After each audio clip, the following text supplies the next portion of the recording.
For the filling, you're going to need about 7 ounces or 3.5 ounces of pudding mix, the vanilla kind. So that's what I have right now in my bowl. To that, you're going to add about 2 cups of heavy cream, or I'm using whipping cream, which is basically like the same thing.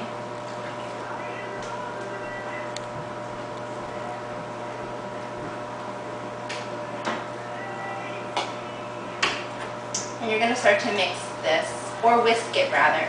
And whisking basically is using a whisk, and you're going to go in a circular motion. And now just basically whisking is good to mix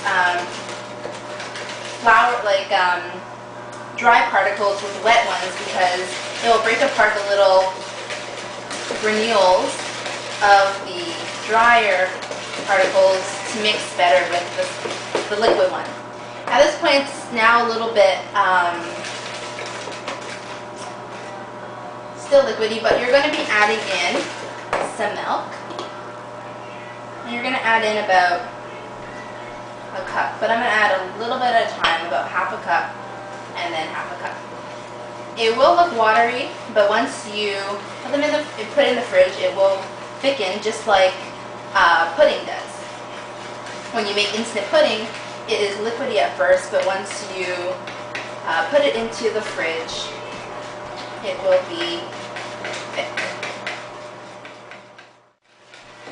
So now we're just going to be mixing this and putting it into the fridge to thicken. When you take it out of the fridge after about 10 to 15 minutes, you want to check it, and if it's too thick, you want to add a bit more milk. Keep on mixing it until you get the right consistency. So that's what we're going to do right now. So I'm just going to place this in my fridge for about 10 to 15 minutes, check upon it, and see if I need to add any more milk. Now we're going to be cutting our cream puff shells. And basically, yes, they have deflated a bit, but they still have that nice cream puff fluffiness. So basically, you want to cut them in half. Careful with your fingers, with a sharp knife, possibly one that has ridges, because ridges are the best for any bread type good. So you just want to cut in half. And yes, I should not be cutting into my hand, I should be cutting away. And they will still be hot, but I like to just do this so that I prepare myself for the next step. You don't want to cut them when they're too hot, or else they might break really easily. So you want to wait till you actually have a good grip in between, and you can cut them in half. So I'm going to just keep on cutting them, and then we will move on to the next step. And we're going to check our yummy filling.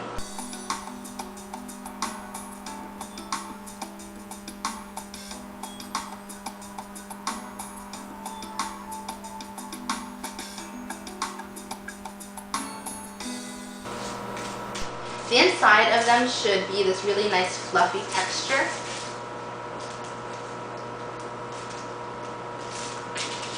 They shouldn't be too dense. If they are too dense, it's probably because you mix them too much. So when you're mixing, you don't want to mix too much. Over-mixing can cause the finished product to be a little bit too dense, so you want to make sure you don't over-mix. Just until the eggs are nicely incorporated, and then you could start placing them onto your baking tray.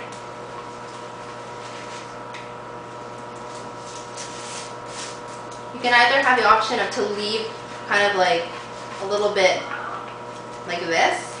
You want to leave them kind of attached, or you can also break them apart, which I tend to do because I put lots of filling in the middle, so that's my ideal.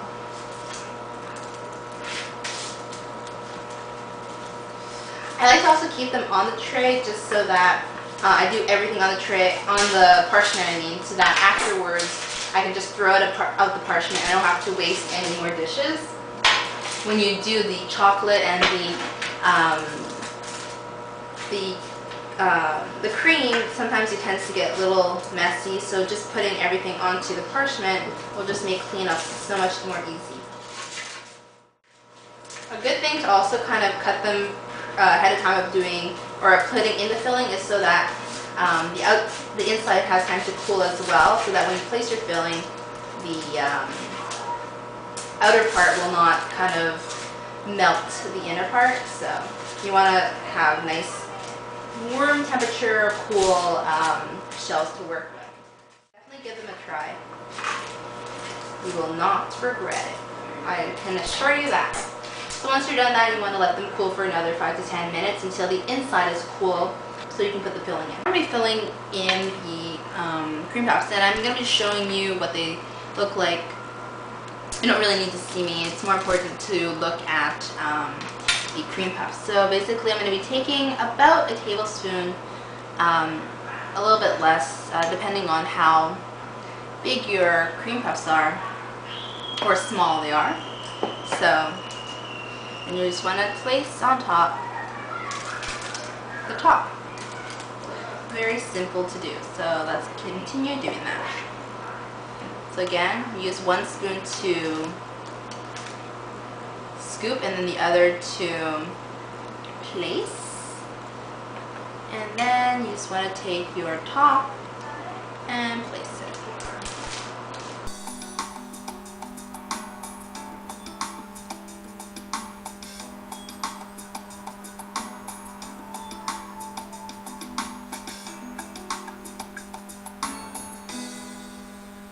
If you have extra filling, you could always save it for next time if you're going to make it sometime soon.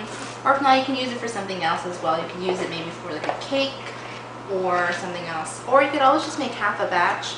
But I always find that I use about 3/4 of the batch. I'm going to try to fill them as much as you want or can. Look how yummy that looks. I'm going to be doing the other one now.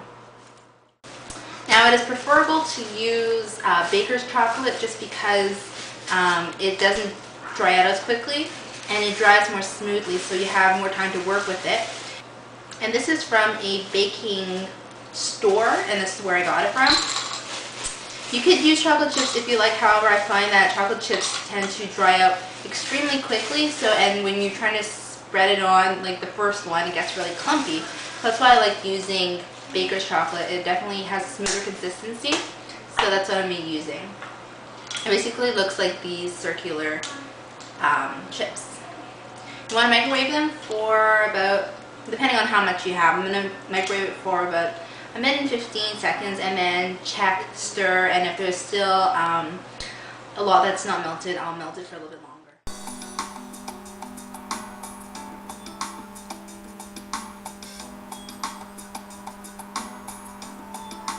Done. Be careful, it might be hot.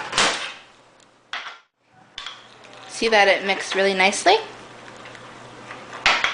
Yeah, perfect consistency. So now we are going to put them on top of the cream puffs. Alright, so we have our chocolate now. And take your little spoon and you just want to place it on top and then very nicely just smooth it out. And like I said, baker's chocolate is very much more easy to work with than chocolate chips. So I would definitely recommend using it.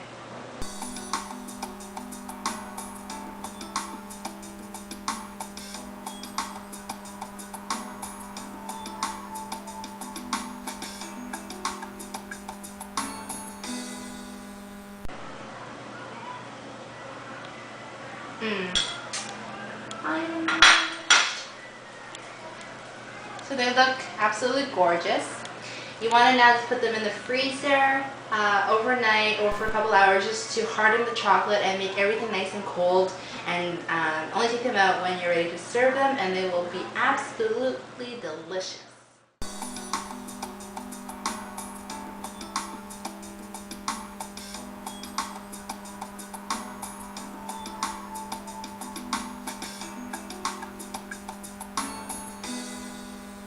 I hope you all have enjoyed the first episode of Cooking with BAPR, or Cooking with Ballet and Pink Roses.